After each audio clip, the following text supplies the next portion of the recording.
Hidden deep in the jungles of the Philippines, ancient temples pulse with magnetic energy. No names, no records, but they were built with precision, on fault lines that shouldn't be known. Did our ancestors tap into Earth's power? Were these temples ancient power stations? What if the past wasn't primitive, but electric? In the mountains of Luzon, in the shadowed jungles of Mindoro, and along the jagged cliffs of Palawan, like crumbling stones, temples without names. They don't appear in history books. No official record places them in the grand timeline of world civilization. And yet, there they stand, carved with eerie precision, positioned along invisible lines of force, aligned with the stars. Some whisper, they hum. This is not just about ruins, it's about a mystery that's hiding in plain sight. What if we've misunderstood the ancient world completely? What if our ancestors weren't simply worshipping the gods, but tuning into something deeper, something electric? For centuries, colonial powers dismissed the indigenous cultures of the Philippines as primitive, superstitious, backward. They burned the scrolls, crushed the shrines, and paved over sacred sites with concrete and silence. But some fragments survived: old maps, folk chants, stones that shimmer strangely beneath a compass needle. Now, a new wave of researchers, local scholars, and curious minds are re-examining these ancient sites and discovering a pattern. The temples are often built on magnetic anomalies, places where compasses spin erratically and natural electromagnetic pulses surge through the ground. And yet, these locations were chosen deliberately, repeatedly, long before magnetism was understood by science. Why? Could these sites have been more than ceremonial spaces? Could they have channeled Earth's own magnetic fields, serving as resonant power stations for healing, communication, or even consciousness? The legends speak of living stones, of ancestors who could command the air, the storm, the heartbeat of the mountain. We're taught to file this away as mythology. But what if mythology was just a misunderstood memory? In India, ancient texts describe Vimana flying machines powered by mercury vortexes. In Egypt, some claim the pyramids once radiated energy from their limestone cores, and in the Philippines, hidden among jungles, passed down in chants, are tales of stones that sang and temples that breathed. Today, electromagnetic science is catching up with ancient intuition. We know that the Earth hums at a frequency of 7.83 Hz, or what scientists call the Schumann resonance. Some researchers believe this frequency syncs with human consciousness, even influencing mood, memory, and health. Now imagine a civilization that understood this, intuitively, spiritually, technologically. Imagine temples not just as places of worship, but as finely tuned devices built to harmonize the body with the planet. In this documentary, we descend into that forgotten world. We'll explore temples built before colonization, long ignored or misattributed. We'll follow the lines of magnetism that connect one island to another, tracing a web of sacred sites that form something much larger than once believed. We'll hear from scientists studying magnetic fields, from tribal elders guarding oral traditions, and from architects rediscovering the geometry of vibration. And we'll ask the question, did the ancient Filipinos tap into a source of energy we've only begun to rediscover? This isn't science fiction, this is science forgotten, and perhaps remembered just in time, because if the temples were power stations, what were they powering? What if we're not looking at ruins, but at blueprints? And what if, somewhere beneath the vines and centuries of silence, the pulse of the earth is still waiting for us to listen? Welcome to the magnetic temples of pre-colonial Philippines. Were they ancient power stations? Across the more than 7,000 islands of the Philippines, scattered like secrets across a tropical sea, lie forgotten relics, megalithic stones, magnetic ruins, and temple-like structures that no one can definitively explain. These are not the Baroque churches of Spanish colonization or the stone fortresses of imperial warfare. These are older, stranger, and they don't belong to any known kingdom in Filipino history. For generations, they've sat in forests, under rice fields and beside riverbeds, ignored or misidentified as natural formations. But when explorers and researchers began testing them, particularly with compasses and magnetometers, they found something peculiar. These stones pull at magnetic fields. Some of them distort GPS signals, and others are aligned in ways eerily consistent with solar and lunar movements. Could these have been more than temples? Could they have been tools, perhaps even ancient power stations? In the highlands of Bhutan, on the northern tip of the archipelago, massive boulders are stacked in formations that show no signs of colonial or modern intervention. In the remote jungles of Samar and Mindoro, stone circles and platforms are arranged in ways that match ancient energy grid theories found across the globe, from Peru to Egypt. And, deep in the Cordilleras, some of these stones still exhibit magnetic properties today, resisting rust, warping compass needles, or interacting strangely with electronics. Mainstream archaeology in the Philippines is still heavily focused on the Spanish and post-Spanish eras, but these anomalies are forcing a re-evaluation. Local elders in indigenous communities speak of sky-born stones, objects brought down by gods or stars, or gifted by the Diwata, pre-colonial nature spirits who watched over Earth energies. These oral histories mention the stones glowing or singing when the moon was full, and warn that disturbing them could anger the ancestors. Folklore perhaps, but what if they echo something real? The big question looms: who built these structures and why? The standard timeline of Philippine civilization places the rise of major societies like the Kingdom of Tondo and the Rajanates around the 10th to 14th centuries CE. But some of these magnetic stones are embedded deep within geological layers that date back far earlier, before known kingdoms, before recorded language, even before rice farming became widespread. Were these remnants of a lost prehistory, a vanished culture more advanced than previously thought? There's another oddity. The magnetic fields around some of these sites don't match the current geomagnetic orientation of Earth. Some researchers have hypothesized that the stones may have been tuned to an older magnetic pole, suggesting construction thousands of years ago. If that's true, it would upend everything we thought we knew about early Filipino civilizations and their technological capabilities. And then there's the possibility that chills the spine. What if these temples weren't just for worship, but for harnessing energy? In this series, we'll explore the mysterious ruins and magnetic sites of the Philippines, decode oral traditions, consult with geomagnetic experts, and trace strange parallels with ancient energy sites from around the world. Were these temples symbolic or scientific, ritualistic or functional, decorative monuments or something far more advanced? Somewhere in the forgotten jungles of the Philippines, answers lie buried beneath moss and myth. Not all stones are silent. In the forests of northern Luzon, particularly near the town of Sagada, there are stones that whisper through the tools we use to navigate. Local hikers and geologists first noticed it decades ago. Compasses twitch and spin when brought near certain boulders embedded in the mountainsides. The phenomenon was often dismissed as a fluke, but in recent years, researchers armed with magnetometers and EMF readers have discovered that this is no coincidence. These stones generate localized magnetic fields. In one documented case, a compass placed atop a flat stone in the Cordilleras spun continuously for over 20 minutes, even when moved to different corners of the same boulder. There are no power lines nearby, no metal in the stone composition that can explain such behavior. The rock itself, when analyzed, is a form of basalt, not typically magnetic. So why do these rocks behave like magnets? The effect intensifies at certain times of day, especially during solar noon or full moons, suggesting some interaction with celestial energy or Earth resonance. Some believe this is an echo of a long-forgotten science, where temple builders understood how to harness or channel natural magnetic flows. Could these stones be part of an ancient energy grid, like a prehistoric battery network stretching across the islands? In southern Mindanao, near Mount Matutum, indigenous Balan tribes avoid a particular field of stone pillars.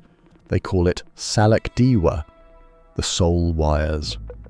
According to tribal lore, the rocks can pull thoughts and twist time. Modern-day campers have reported headaches, vertigo, and GPS failure near the site. A drone operator recently had 2 batteries drained simultaneously, one mid-flight. The footage recovered later showed image distortion only during the flyover of the tallest stone. Perhaps most mysterious are the talking stones near Dumaguete in Negros Oriental. These massive granite-like blocks vibrate slightly when touched, not enough to be audible, but enough to be measured with sensitive equipment. Some emit low-frequency hums when temperature drops after sunset. Engineers studying them have ruled out seismic activity. Some speculate piezoelectric effects, vibrations caused by quartz reacting to environmental stress. But no one can explain why only certain stones hum, and only in particular seasons. Are we dealing with natural anomalies? Or is this evidence of a deep knowledge of geophysics by an unknown culture? Further complicating things is the alignment of these stones. Across different islands, several sites align with each other at precise angles, often connected by imaginary lines that follow fault zones or magnetic ley lines. Could the builders have mapped the Earth's magnetic skeleton long before satellites or compasses were invented? Could they have understood how to use stone to either store, direct, or regulate energy? The compass, a tool brought to the islands by Chinese and Arab traders centuries ago, may not have been new to the land. Perhaps unknowingly, it was returning home, to a civilization that had once designed their sacred spaces with magnetism in mind. And perhaps what we're seeing in these twitching needles and failing electronics is not just geological oddity, but the last breath of a vanished science. Whatever the truth, these stones are not dead. They move, pulse, and resist explanation, and they are waiting for someone to listen. If the temples we see above ground are mysterious, then what lies beneath them is even stranger. In 2019, a team of Filipino geologists conducting a seismic survey near the old stone terraces of Banaue picked up something unexpected: reverberations beneath the soil that did not match any known natural cavity. The echoes suggested not a void, but structured hollows, chambers or tunnels, concealed beneath layers of volcanic rock. The shapes were rectangular, their angles too sharp for nature alone. The instruments picked up repeated pulses every few minutes, tiny tremors too rhythmic to be tectonic. It was as if something mechanical was buried deep beneath the land, still vibrating after centuries of silence. Archaeologists dismissed the phenomenon as a natural echo chamber formed by the terrain, but engineers from the Philippine Volcanology Institute were less certain. When they repeated the scans under similar rock elsewhere, there was nothing. The phenomenon was unique to these old temple sites. Locals had already whispered stories about this. In several Ifugao villages, elders speak of Dua Apalaguan, the 2 underground rivers, sacred channels they claim run beneath the mountain temples and flow with spirit energy. Some even believe that ancestors placed great stone eggs there, repositories of wisdom or power that must remain sealed. To open them would be to invite disaster. Near Zambales, just below the remnants of an eroded stone structure, ground-penetrating radar in 2022 detected a multi-chambered cavity some 30 meters below. Its walls appeared to reflect scans in a manner consistent with metallic elements. Yet excavation permits were denied by local councils, citing spiritual protection laws and tribal resistance. What lies down there remains untouched, hidden from science and guarded by belief. There are older accounts too. Spanish priests from the 1600s wrote of natives who claimed that their temples echoed the voices of the earth, and that certain places would sing if you stamped your feet in the right rhythm. One missionary recounted how his horse refused to walk across a field near an ancient mound, trembling until led away. Is this superstition, or is there a real, measurable interaction between the land and the structures built into it? In one of the more bizarre cases, a research team from Manila State University deployed a frequency scanner into a suspected tunnel shaft in Bohol. They detected low-frequency hums, around 18 Hz, commonly associated with the fear frequency, a sound said to cause unease, dread, and hallucinations in humans. The site was promptly closed, but some believe these tones were intentional, part of an ancient system to ward off intruders or alert shamans. Could these underground features be remnants of an early electrical system, using earth resonance to power rituals, transmit information, or even heal? In India, similar theories have been proposed about ancient water temples that use acoustic resonance. In Cambodia, Angkor's buried channels were once thought to carry spiritual force. Could the Philippines have held a similar secret, a subterranean system designed to amplify magnetic or sonic power, hidden beneath the temples like a circulatory system beneath the skin? If so, we must ask, why bury it? Why hide such knowledge from later generations? Was it lost due to conquest, volcanic eruptions, or a cultural choice to erase the past? What we do know is this: beneath our feet, under the moss-covered stones and tourist-marked trails, lie echoes of something forgotten. A network of silence, a buried engine of belief and science. Perhaps, someday the ground will speak again, and we'll be ready to listen. Among the most curious features of the magnetic temples of pre-colonial Philippines is their sound.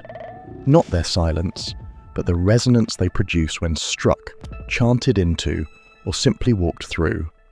In isolated mountain shrines from Batanes to Mindoro, researchers and visitors alike have reported strange acoustic effects, tones that shift as you move, whispers amplified from corners, and even full echoes from seemingly flat walls. Take, for instance, the fragmented ruins near the Kalatungan Range. When researchers performed a frequency sweep through a horseshoe-shaped stone corridor, the results were puzzling. At exactly 111 Hz, a frequency associated in some cultures with spiritual awareness, the entire corridor began to hum. This hum was not picked up outside the corridor nor in adjacent areas. It was as if the stone had been shaped to respond to that exact tone. In another case, an old chapel converted from an indigenous temple near Ilocos Norte was found to amplify whispers when spoken into the floor. The sound would travel beneath the surface and emerge behind a pillar 20 feet away. These weren't tricks of architecture. The geometry was irregular, organic. This led to speculation that the resonance was a product of the rock itself, perhaps a naturally magnetized form of basalt or andesite chosen for its properties. Or perhaps it wasn't natural at all. Local shamans in the Cordillera speak of balitok, a sacred tone used in rituals to awaken the memory of stone. Some ceremonies involve drumming at specific intervals against carved monoliths believed to wake the spirit of the mountain. Some of these drums are carved from stone themselves, and when struck, emit frequencies that are curiously close to binaural beats known to induce altered states of consciousness. Were these temples designed as sound chambers, tuning halls for the soul? Could their builders have understood not only the spiritual effects of sound, but also its physical impact? It's not a far leap. Ancient cultures across the world harnessed acoustics. Greek amphitheatres engineered for perfect resonance, Mayan temples that produce bird-like echoes, and Egyptian chambers that amplify low-frequency tones. In the Philippines, where oral tradition ruled and written language was rare, the ability to encode meaning into sound, stone sound, would have been revolutionary. In some remote temples, circular platforms with resonant centers have been discovered, places where chants intensify and harmonics multiply. When measured with digital oscilloscopes, the sound waves form clean, repeating patterns, implying deliberate shaping. Yet these are thousands of years old, long before European colonization, long before modern engineering. There's also speculation that the singing wasn't just meant for people. Some have proposed that these frequencies could have affected the magnetic environment, stimulating energy flow from Earth's own geoelectric field. In essence, using vibration to open or stabilize underground energy lines, like acupuncture for the Earth. Wild as it sounds, studies from MIT have shown that certain frequencies can, in theory, influence the ionosphere. Could these builders have tapped into such knowledge millennia ago?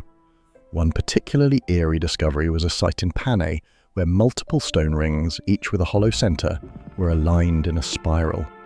When wind passed through them, the site emitted a flute-like sound that shifted pitch depending on the time of day. It gave the impression of a place that breathed. If these structures could sing, what were they trying to say? Were they calendars, prayer engines, healing chambers, or were they messages, encoded not in script but in tone, left behind by a civilization that knew sound was the purest form of memory? Perhaps, Like the sound of a conch echoing across water, these temples were not meant to last forever. But their song, that might still be ringing just outside the range of our hearing. Beneath the moss-covered stones and under layers of jungle soil, an even stranger puzzle has emerged. In several of these ancient Filipino temple ruins, especially in Palawan, Bohol and northern Mindanao, excavators and local diggers have reported finding metal fragments. Not bronze, not iron, but something else. Something that shouldn't be there. In 1987, a cave system near Brooks Point in Palawan yielded a cluster of corroded metallic shards buried beneath a collapsed stone platform. Initial testing identified traces of aluminum, yet aluminum wasn't smelted in large quantities until the 19th century. What's more, these fragments were fused with silica and embedded within the rock itself, as if formed during construction. Could this be an ancient alloy, or a naturally occurring anomaly misunderstood by modern testing? More recently, in the shadow of Mount Apo, a flat stone slab was discovered with tiny metallic inlays. Under magnification, these inlays formed a fractal pattern, recursive loops that suggested not just decoration but design. The materials were even more baffling, traces of nickel, manganese, and a rare earth element called terbium. These are not metals associated with pre-colonial metallurgy. In fact, the combination is eerily similar to metals used in modern electronic devices. What were these doing in a temple over 1,000 years old? Some have theorized that these metals weren't technological, but symbolic, perhaps meteorite fragments considered sacred by ancient priesthoods. This theory isn't far-fetched. Other cultures, like the ancient Egyptians and the Inuit, revered iron from the sky long before they could smelt it.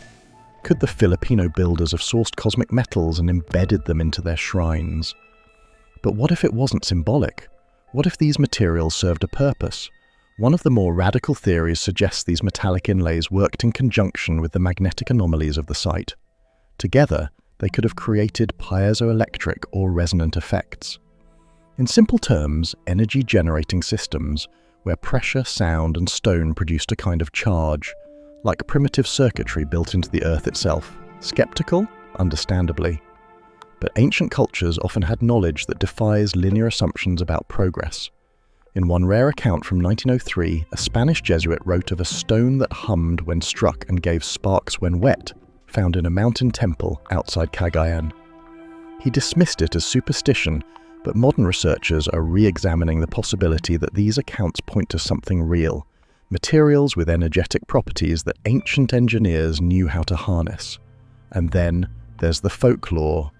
Among the Talandig and Subanan peoples of Mindanao, stories are told of singing stones that held the power of lightning. Elders describe these as being etched with stars and guarded by priest-smiths. No one is allowed to touch them. Some even claim these stones could repel animals, attract rain, or glow faintly under moonlight. Legends, of course, but legends that curiously echo what science is only now beginning to consider possible. What if these temples were not just sanctuaries but laboratories, not just places of worship, but power stations? The presence of rare metals embedded in sacred geometry, aligned with telluric lines, all begins to suggest a larger system, an intention, a design. Whether it was divine inspiration or forgotten technology, one thing is clear. The builders of these structures were working with more than stone. They were working with the fabric of the earth itself. If you look closely, not just with eyes but with geometry, you'll notice something hauntingly precise about the layouts of these temples. From the air, many of them align in patterns not random or purely aesthetic, but mathematical. Spirals, golden ratios, harmonic proportions, these aren't accidents. They are codes, architectural blueprints that hint at a hidden knowledge long since buried in time. One temple in Panay has its pillars spaced in Fibonacci intervals. Another in Batan's forms an almost perfect Mandelbrot fractal when traced across its satellite footprint. And in the province of Bukidnon, there's a circular arrangement of stones resembling the flower of life, an ancient symbol found in Egypt, India, and even Leonardo da Vinci's sketches. How did these pre-colonial island builders, lacking formal mathematics, lacking compasses or grid paper, achieve such mind-bending precision? Some researchers argue that these patterns reflect nothing less than a knowledge of energy resonance, that the temples were laid out according to natural harmonics, like giant tuning forks embedded in the land. When struck by wind, thunder, or even ritual chanting, they would resonate. Not metaphorically, literally. They would vibrate in tune with the earth. Local oral traditions may back this up. The Cancanaye of the Cordillera region tell of temples that sang during certain moons. The Tagbanwa people recall sacred geometries handed down by dream, and the Eta speak of circles within circles, not to be stepped inside unless you know the rhythm of their breath. Strange poetry, or coded memory. Then there's the matter of the missing diagrams. During the American colonial period, several indigenous Filipino shamans were documented drawing strange diagrams in sand, spirals, concentric squares, and loops intersecting at peculiar angles. These were dismissed as religious doodles. But now, modern researchers in archaeoacoustics are re-evaluating these diagrams as possible resonant maps, guides to sound frequencies that would activate different parts of a temple's structure. Imagine a priest standing at a stone altar, chanting in a low tone. As he chants, the walls begin to hum, stones reverberate, energy flows through buried veins of magnetite. Is it religious ritual or primitive science? Perhaps it was both. There's also speculation about sonic levitation, the theory that sound itself was used to move the stones into place. While this remains controversial, it finds eerie parallels in Tibetan legends, where monks used horns and chanting to levitate stones. In the Philippines, some elders recount tales of floating rocks guided by the breath of gods. More practically, could these blueprints be instruction manuals, not for religion, but for energy distribution? Were these temples part of a broader grid, nodes in an ancient power network? Across islands, the positioning of these structures corresponds curiously with geothermal hotspots, fault lines, and magnetic corridors, like an ancient map waiting to be reconnected. But here's the kicker. Some of these sites appear to have been intentionally buried, not eroded, not collapsed. Buried, as if someone or some culture wanted them hidden, wanted the blueprints erased. Why? Did this ancient knowledge pose a threat to later colonizers? Or did its very nature, its strange harmony between spiritual and electrical energy, violate the dogmas of new regimes? Or did something go wrong? Was there a catastrophe linked to these technologies? A forgotten disaster that made secrecy preferable to remembrance? Whatever the answer, the blueprints remain, not on paper, but in stone, in placement, in sacred math, waiting for someone to see not just what the temples are, but what they were meant to do. In nearly every Filipino ethno-linguistic group, there are deities of sky and storm, figures whose powers seem strangely electrical. They command lightning, they roar with thunder, and they dwell not in the heavens but in mountaintops, caves, and, most curiously, stone temples hidden in the cliffs. Among the Ifugao, there's Kabunian, the sky god who throws thunderbolts and is said to rest within sacred rock shelters. The Visayans worshipped Kaptan, a deity who hurled fire and light down from the clouds. The Bicolanos feared Gugurang, a thunder god who kept a sacred flame inside a volcano, guarded by rituals of purification. At first glance, these are myths, symbolic tales meant to explain weather. But what if they're encoded memories of something more tangible? What if these gods of lightning were reflections of real energy phenomena? What if the sacred fire wasn't metaphor but something closer to plasma discharge? What if the thunder wasn't just from storms, but from the temples themselves? In the forests of Mindoro, the Arayamangyan speak of a temple made of singing stones, where the god Luwalhati descended in a chariot of light. It is said his arrival cracked the earth, lit trees ablaze, and made the rocks hum. To modern ears, it sounds like folklore, but to scientists studying geoacoustic resonance and piezoelectric materials, it could suggest a seismic event triggering electromagnetic activity, a natural but misunderstood burst of energy. Here's where it gets stranger. Some of these temples are located in areas with high atmospheric ionization. During monsoon seasons, lightning activity around these sites spikes unnaturally. Lightning doesn't just strike the trees, it clusters around certain rock formations as if attracted to the stone itself. And these aren't just random places. They correspond with magnetic anomalies recorded by both Japanese and European geological teams in the 1980s and 2000s. In 1997, researchers near Mount Apo recorded electromagnetic pulses radiating from a carved stone structure that local elders refused to approach. Their instruments detected brief surges, subtle but real, like a breath exhaled from the mountain. Could the temples have been built at the energy hotspots on purpose? Could ancient builders have mapped these geoelectric zones long before the advent of modern tools? The thunder gods of the myths may have once been seen or felt through real phenomena. Perhaps lightning itself was once harnessed or observed in these temples. Perhaps the gods were never deities at all, but ancestral engineers, guardians of a volatile, powerful technology that was passed down in story after the blueprints were lost. We're not alone in this theory. Similar patterns exist in Peru, where Inca legends speak of thunder beings housed in the stone towers. In Africa, the Dogon speak of star beings who lived in echoing rock chambers and controlled the sky.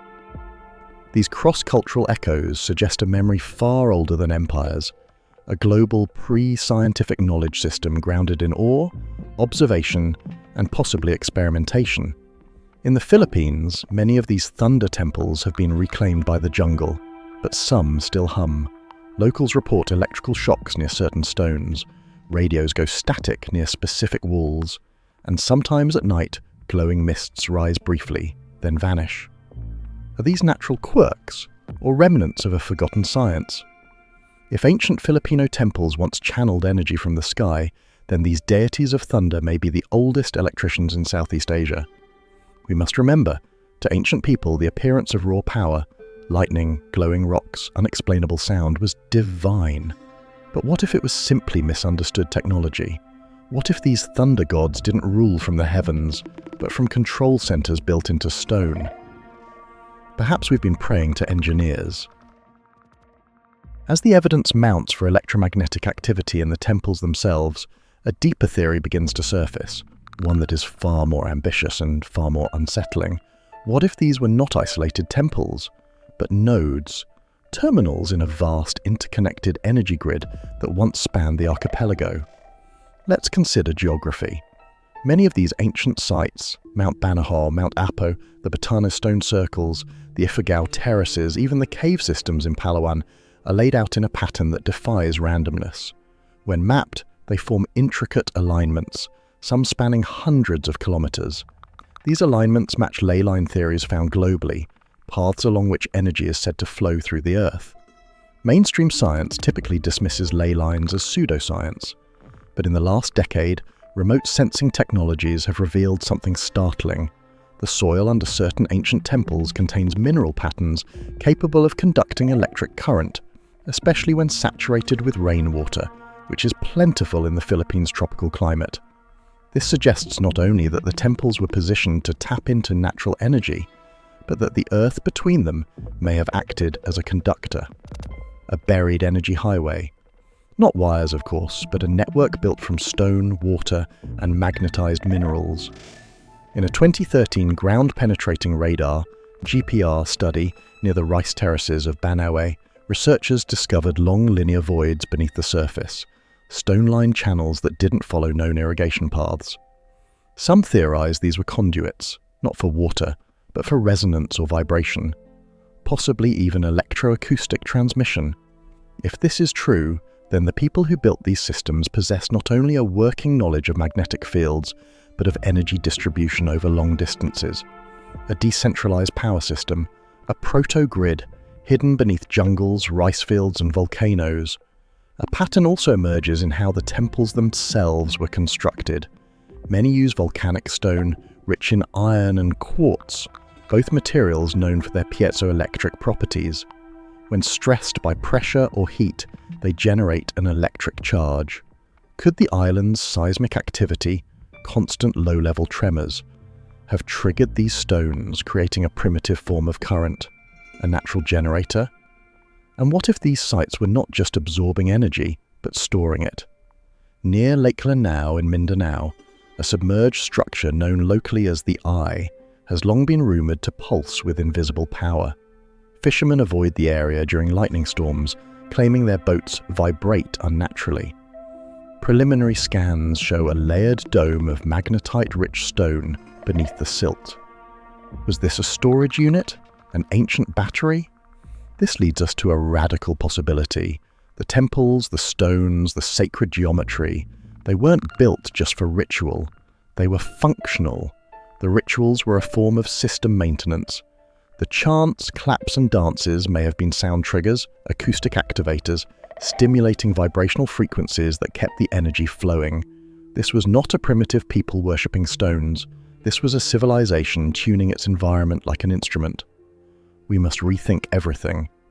What we see as sacred may have once been scientific. What we dismiss as myth may be the fragmented memory of a highly advanced knowledge system, one that understood nature, frequency and Earth's hidden forces far better than we do today. And yet, there are no manuals, no schematics, just legends, ruins and magnetic residue.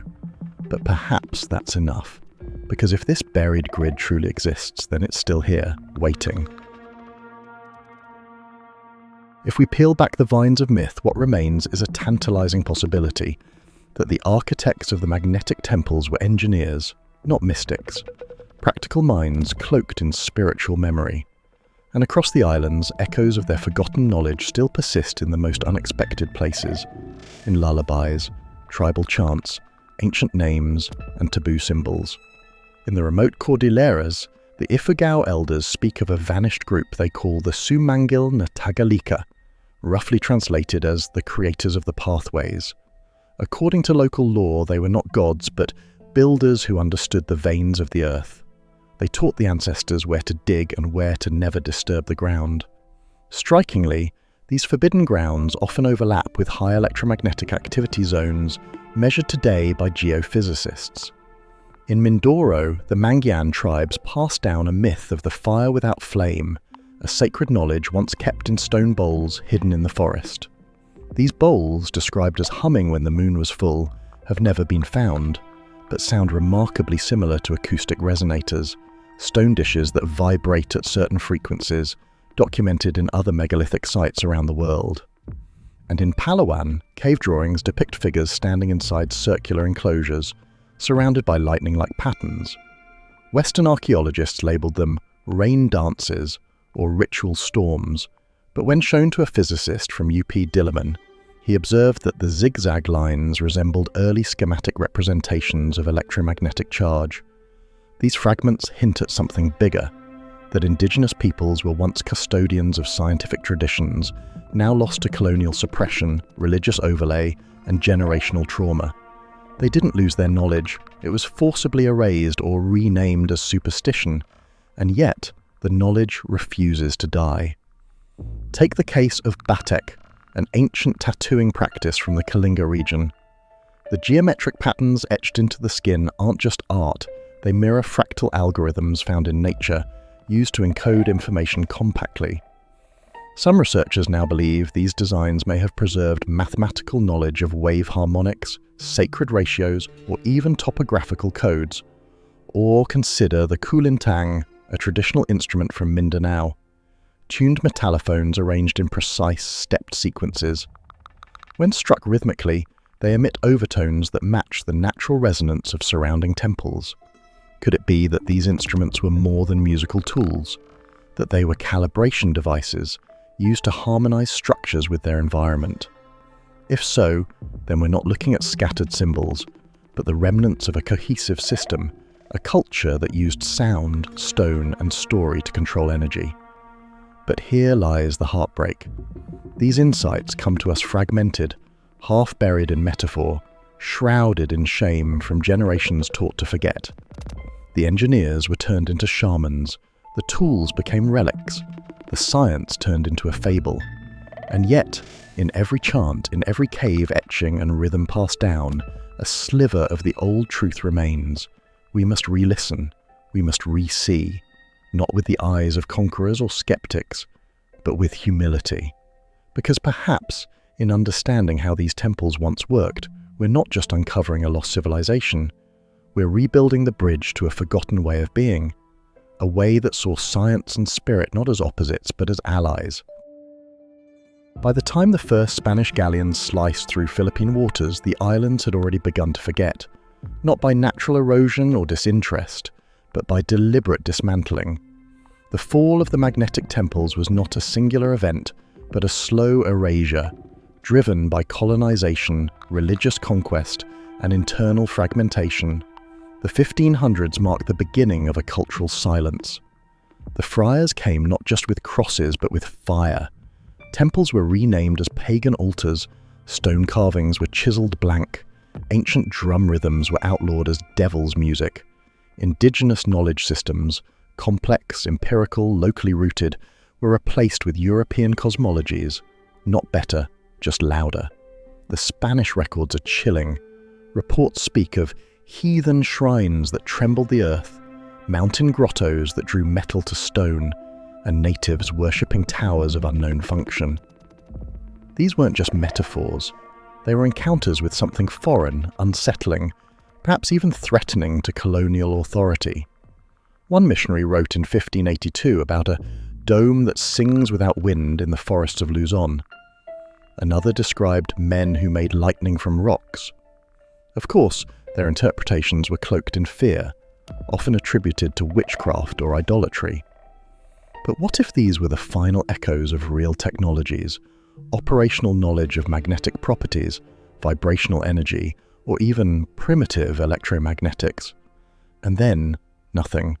By the 17th century, there are no more temple references in colonial logs, no maps marked with the stone sites, just blankness. The few remaining oral traditions were pushed into the periphery, preserved by shamans, elders, and dreamers in remote communities, but they were fragmented. A chant here, a taboo there. The structure of the knowledge, the why behind it, was lost.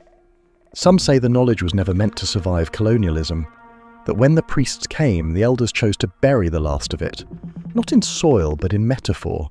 They encoded it into ritual, wrapped it in song, folded it into everyday superstition, not to protect themselves, but to protect the knowledge.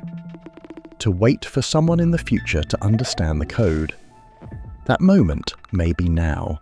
Today, as satellite imagery reveals geometric foundations in jungle overgrowth, as magnetometers pick up strange pulses near old temple sites, and as indigenous communities reawaken pride in their pre-colonial past, there's a sense that the silence is breaking.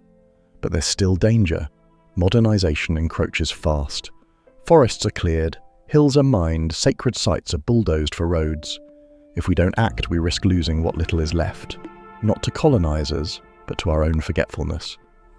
There's a deeper tragedy here, not just that we lost a potential energy technology, but that we lost a worldview, a paradigm where stone and sound, magnetism and myth were all threads in the same tapestry, where architecture wasn't just for shelter, it was for resonance, healing, transformation.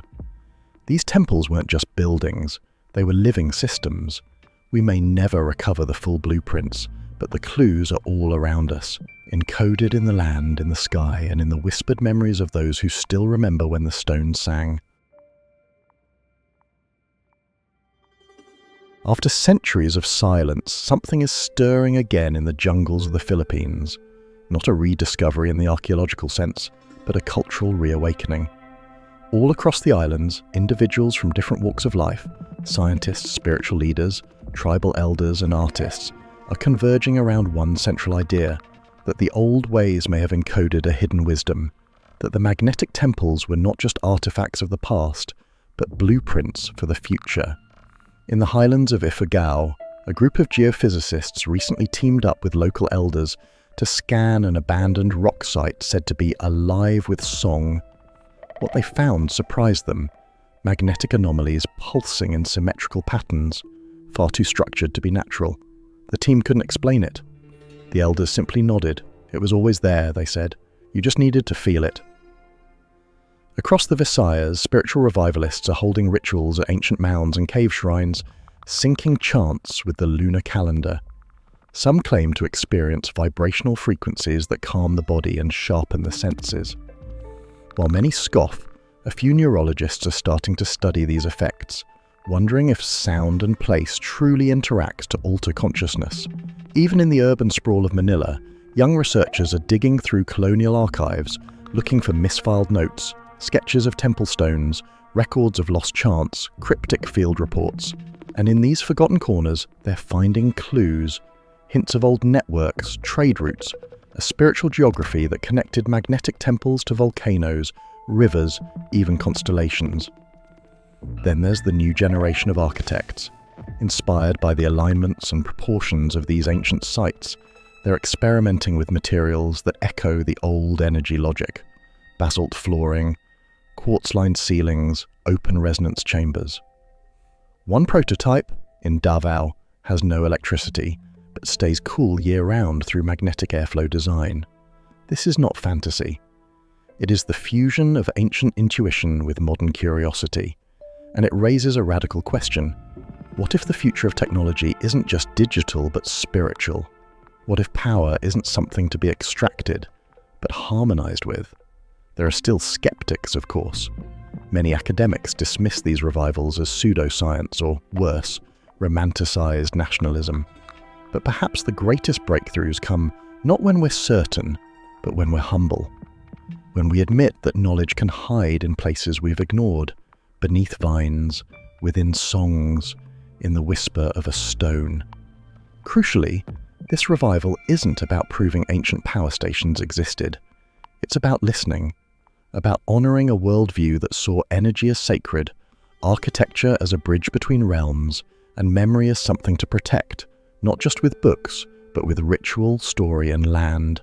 The magnetic temples may never return in full form, but the revival is already here, in questions being asked, in stones being touched, in songs being sung again.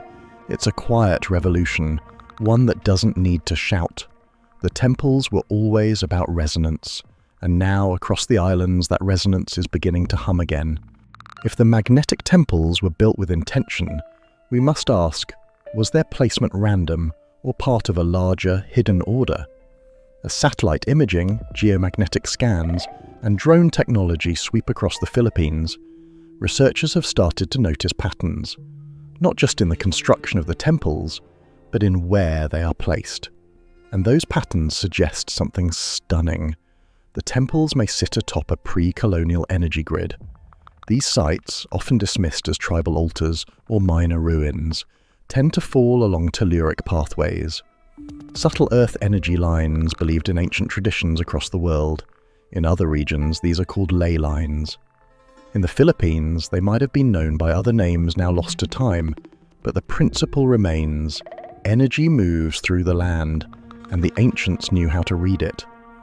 Modern instruments detect irregular but repeatable spikes in electromagnetic intensity around temple sites like Mount Banahor, the Mantalongan Range, and the hills of Batanes.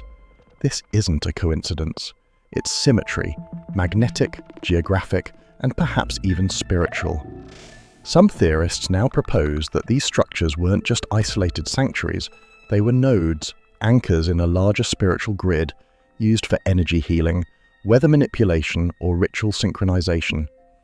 The layout of the temples forms what some call a mandala of the islands, a sacred geometry etched across the land. The remarkable part is that this pattern persists regardless of tribal or linguistic boundaries. In pre-colonial Philippines, different groups, Tagalog, Ilocano, Visayan, and more, may have shared a unifying cosmology grounded in the land itself. That makes the magnetic temples more than temples. They become clues to a pan-archipelagic civilization, or at the very least, a shared science lost beneath layers of conquest and forgetting. Could the knowledge of this grid have been erased? Spanish chroniclers documented priests and elders fiercely protecting their rituals and sacred sites. Some refused to show colonial authorities certain caves and mountaintop altars, claiming the spirits forbade it. Was this secrecy a spiritual practice, or a coded attempt to preserve ancient science? In an era of data and digital mapping, the irony is clear. We need our newest tools to decode what ancient Filipinos may have already known without GPS, that land, energy and life are inseparably connected. As Spanish galleons anchored in the bays and priests planted crosses on hilltops, another, quieter conquest began, not of land, but of memory. What the Spanish encountered in the Philippines was not a blank slate, but a land alive with sacred rhythms. Temples aligned to the stars, rituals coordinated with lunar cycles, and myths encoded with geomantic wisdom. But to the colonizers, these were pagan threats, things to be destroyed or rewritten. From the very beginning of Spanish rule in the 16th century, there was a systematic attempt to erase native cosmologies. Sacred groves were cut down. Hilltop altars, often the magnetic temples themselves, were converted into church sites or buried beneath newer structures. Oral traditions that spoke of energy, vibration, and the spirits of stone were replaced with catechisms and confessions. And yet, some of the colonial records still betray a haunting truth. The friars feared what they did not understand. One 1594 letter from a Jesuit missionary in Bohol describes a strange rock that made the compass turn. Another from Ilocos mentions a mountaintop where the winds would not blow during the prayers of the heathens. To them, these were superstitions, but to modern eyes they suggest knowledge of magnetic anomalies and environmental manipulation. Scholars now believe that many indigenous energy practices were deliberately obscured, either by demonization or cultural dilution. The Babaylan, priestesses and spiritual mediators, were branded witches and persecuted.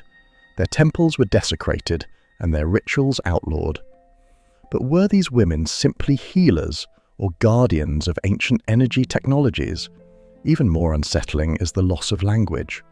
The old Visayan word dungan, meaning soul resonance or vital alignment, appears in colonial documents only in passing, often mistranslated. Could this word have referred to a specific frequency? A tuned human-to-earth connection? In erasing the language, the colonizers may have buried the key to understanding the temples themselves. In modern times, the remnants of this lost science survive in whispers. Ritual dances near megalithic stones, offerings placed at magnetic hotspots, or tales of rocks that hum in the night. Villagers still speak of energia ng lupa, energy of the earth, a concept mocked by science until very recently.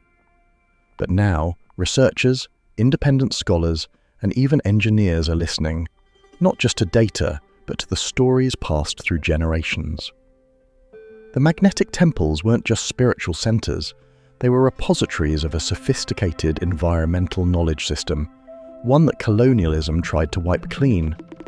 Perhaps the greatest irony is that the very stones once considered primitive may now hold answers for the future.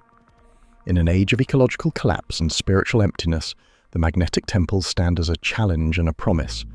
They ask us to remember what was nearly forgotten, that power isn't just in wires and turbines, it might also be in silent stone and sacred alignment. In the fading echo of the empire, something ancient stirs. Across the islands of the Philippines, scholars, shamans and seekers are turning their gaze back to the magnetic temples, asking not just what they were, but what they could be again. No longer dismissed as folklore. These enigmatic sites are now drawing the attention of geophysicists, anthropologists, and spiritual practitioners alike. One team of Filipino researchers recently mapped electromagnetic anomalies across northern Luzon, finding a strong correlation between high-frequency zones and traditional temple sites. In places like Mount Banahor, long revered as a source of mystical power, magnetic field readings spike unpredictably, far above geological norms. The soil contains traces of iron, and the rock formations seem designed to channel natural forces. But who could have known this millennia ago?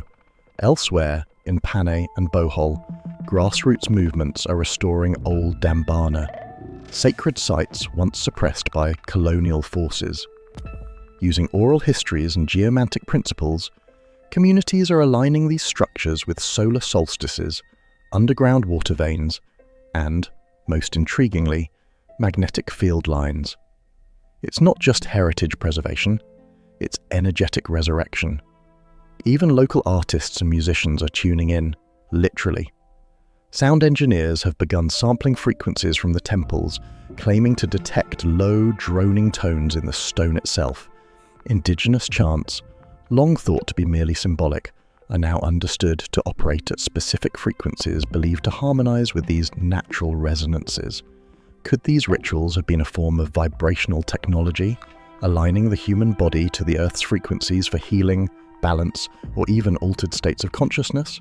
Meanwhile, a new generation of Filipino scientists is turning to their ancestors for inspiration in sustainability. What if these temples were part of a natural power grid? Not electrical in the modern sense, but bioenergetic, harmonic, and grounded in resonance rather than combustion. What if the future of clean energy lies in looking back? International attention is growing too.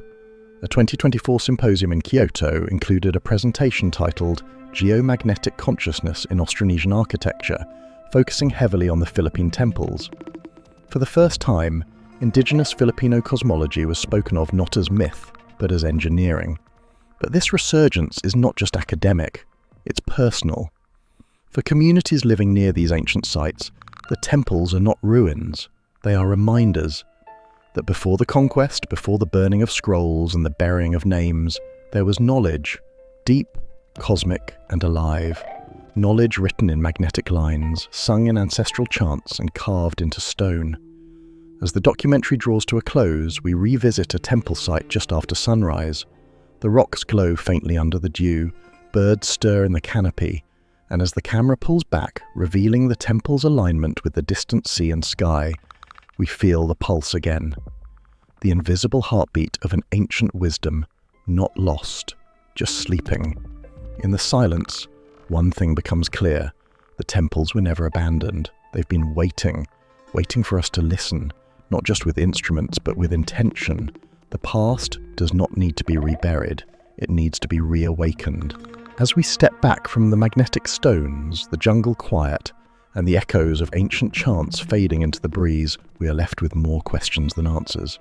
But perhaps that was always the point. The magnetic temples of pre-colonial Philippines don't shout their purpose from rooftops or inscribe it into carved tablets. They whisper, they hum, they wait, not to be conquered, but to be felt.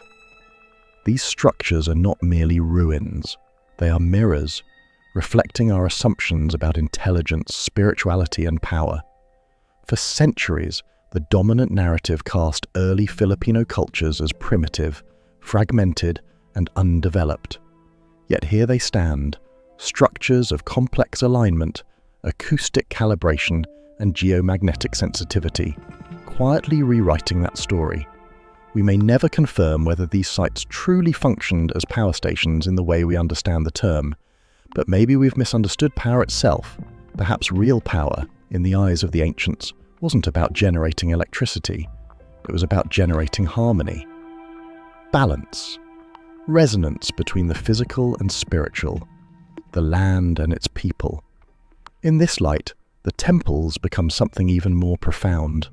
Not ancient batteries, but energy bridges, connecting cosmic rhythms to human ritual, earth magnetism to spiritual well-being. If true, then these weren't forgotten technologies. They remembered wisdom. And we're only just beginning to listen again. The builders are gone. Their names were lost to the jungle, erased by waves of conquest, colonization, and neglect. But their fingerprints remain, etched into magnetic anomalies, buried beneath layers of moss and myth, preserved in the stories of elders and the pulse of stone. We owe them not just curiosity, but respect. And now, a new generation stands at the threshold. Young scholars, builders, and seekers, Filipinos and foreigners alike, are walking the overgrown paths, asking different questions. Not how did they do this, but why did they do this? Not what were they missing, but what did they know that we've forgotten? In a world dominated by noise, the magnetic temples invite us into silence. In an era obsessed with control, they offer harmony. In a time of disconnection, they whisper of an older bond between people and land, spirit and stone, seen and unseen. As we close this journey, remember that mystery isn't weakness, It's an invitation. The magnetic temples may never give us a definitive answer, but in their silence lies an ancient intelligence, one we may spend lifetimes unraveling. So let the jungle reclaim them, for now. Let the stones hum to the stars, and let us walk away, not with conclusions, but with curiosity. The kind of curiosity that listens, that honor, that returns, because somewhere deep beneath the vines and moss, the temples are still humming, waiting, resonating, calling not just to be understood, but to be remembered.